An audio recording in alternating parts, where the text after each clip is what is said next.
Четврти месец жителите на општините Радовиш и Конче се без нотари и за било какви нотарски услуги мора да патуваат во Струмица.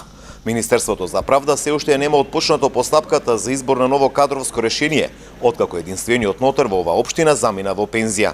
За овој проблем расправаше и Советот на општината, кој од Министерството за правда побара отварање на времена канцеларија на овластениот нотар во Радовиш.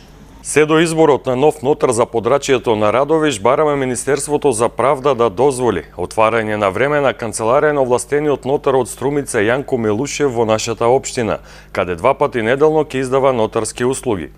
Стои во заклучокот на радовишките советници до ресорното Министерство за правда.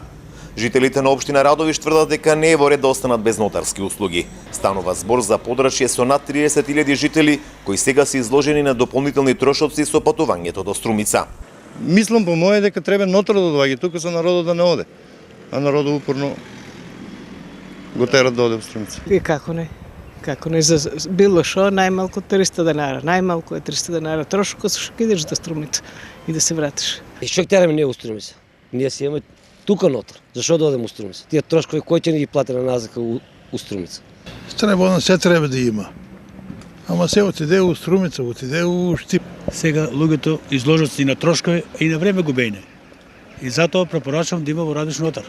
Според општинските власти, Радовиш можно е да добие нотар најверојатно на есен, бидејќи постапката за избор на ново кадровско решение трае минимум 3 месеци, а се чекаат и новите измени на законското решение за нотари.